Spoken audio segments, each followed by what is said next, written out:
एक और बार करेंगे, पूरा ध्यान श्वास पर और धीरे धीरे श्वास छोड़ते हुए गर्दन को सामान्य स्थिति में आइए। স্বাভাবিক অবস্থায় ফিরে আসুন। अगला अभ्यास गर्दन को घुमाने का। পরবর্তী অভ্যাস ঘাড় ঘোরানোর। धीरे धीरे श्वास छोड़ते हुए सिर को आगे की ओर झुकाइए শ্বাস ছাড়তে ছাড়তে মাথা সামনের দিকে ঝোঁকান और धीरे धीरे श्वास भरते हुए सिर को क्लॉकवाइज डायरेक्शन ऊपर की तरफ घुमाएंगे শ্বাস নিতে নিতে ঘড়ির কাঁটার দিকে ঘূর্ণন দিন और श्वास छोड़ते हुए सिर को पुनः आगे लेके आइए। শ্বাস ছাড়তে ছাড়তে সামনের दिके নিয়ে আসুন। एक और बार इसका अभ्यास करेंगे। इस प्रक्रिया में आंखें खुली रखना है और धीरे धीरे श्वास छोड़ते हुए सामान्य स्थिति में आइए। স্বাভাবিক অবস্থায় ফিরে আসুন। अब हम इसका विपरीत दिशा में एंटी क्लॉकवाइज डायरेक्शन करेंगे। धीरे धीरे श्वास छोड़ते हुए गर्दन को एंटी क्लॉकवाइज ऊपर लेके जाइए और धीरे धीरे श्वास छोड़ते हुए सिर और गर्दन को नीचे। एक और बार বিপরীত দিক থেকেও এই অনুশীলনটি অভ্যাস করুন और धीरे धीरे श्वास छोड़ते हुए नीचे आइए और गर्दन को सामान्य स्थिति में लेके आइए। अब दोनों हाथों को नीचे की ओर लेके जाइए और सामान्य स्थिति में खड़े हो जाइए। সামান্য অবস্থায় ফিরে আসুন। अब हम स्कंद चालन का अभ्यास करेंगे। কাঁধ এবং বাহুর আন্দোলন। जिसे भी कंधों में दर्द है, फ्रोजन शोल्डर है, सर्वाइकल स्पॉन्डिलाइटिस है, ऐसे व्यक्ति इसका अभ्यास सावधानी के साथ करना है। श्वास भरते हुए धीरे धीरे दोनों हाथों को साइड से, बगल से सिर के ऊपर लेके जाइए। শ্বাস নিতে নিতে দুটো হাতকে উপরে নিয়ে আসুন। दोनों हाथों को हथेलियां बाहर की तरफ रहना है। দুটো হাতের তালু বাইরের দিকে। इस अवस्था में थोड़ी देर रहिए और धीरे धीरे श्वास छोड़ते दोनों हाथों को नीचे की तरफ लेके आइए। স্বাভাবিক অবস্থায় ফিরে আসুন। एक और बार इसका अभ्यास करेंगे पूर्ण श्वास प्रश्वास पर। धीरे धीरे श्वास लेते हुए दोनों हाथों को बगल में से ऊपर की ओर लेके जाइए। हथेलियों का और मुख बाहर की तरफ रहना है और धीरे धीरे श्वास छोड़ते हुए दोनों हाथों को नीचे की तरफ लेके आइए।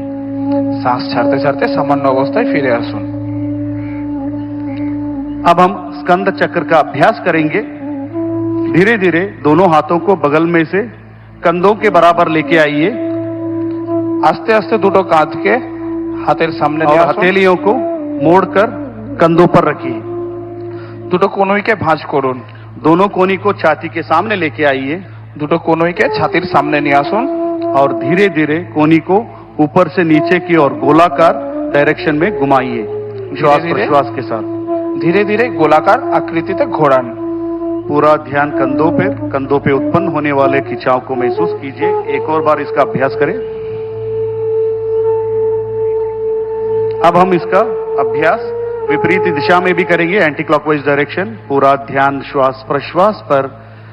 श्वास लेते हुए कोनी को ऊपर और धीरे धीरे श्वास छोड़ते हुए नीचे और दोनों हाथों को नीचे की तरफ लेके आइए और पुनः सामान्य स्थिति में विश्राम कीजिए।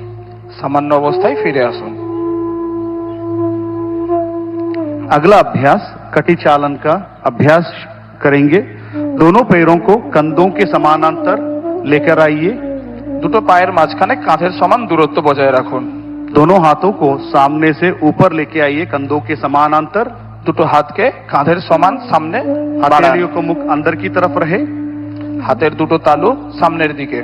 धीरे धीरे श्वास छोड़ते हुए दाएं तरफ राइट साइड कमर से घुमाइए। শ্বাস ছাড়তে ছাড়তে শরীরকে ডান দিকে ঘোরান। इस अवस्था में थोड़ी देर बने रहिए और धीरे धीरे श्वास लेते हुए पुनः सामान्य स्थिति में आइए। শ্বাস ছাড়তে ছাড়তে স্বাভাবিক इसका অবস্থায় ফিরে अभ्यास আসুন। विपरीत दिशा में भी करेंगे বিপরীত দিশা থেকেও আপনি এই অভ্যাসটা করুন और धीरे धीरे श्वास छोड़ते हुए सामान्य स्थिति में आइए। एक और बार इसका अभ्यास दाएं तरफ धीरे धीरे श्वास छोड़ते हुए और धीरे धीरे श्वास भरते हुए सामान्य स्थिति में और धीरे धीरे श्वास लेते हुए लेफ्ट साइड घूमेंगे और धीरे धीरे श्वास भरते हुए सामान्य स्थिति में और दोनों हाथों को सामान्य अवस्था में लेके आइए। সামান্য অবস্থায় ফিরে আসুন। अब हम घुटना चालन क्रिया का अभ्यास करेंगे। পরবর্তী অভ্যাস হাঁটুর সঞ্চালন। श्वास भरते हुए दोनों हाथों को सामने से कंधों के समानांतर लेके आइए। শ্বাস নিতে নিতে হাতকে ছাতির সামনে নিয়ে আসুন। हथेली का रुख नीचे की ओर रहना है। হাতের তালু নিচের দিকে। श्वास छोड़ते हुए घुटने से मोड़िए। শ্বাস ছাড়তে ছাড়তে দুটো হাঁটুকে ভাঁজ করুন। कुर्सी के ऊपर बैठे की स्थिति में आना है और इस अवस्था में थोड़ी देर बने रहिए और धीरे धीरे श्वास लेते हुए पुनः खड़े हो जाइए।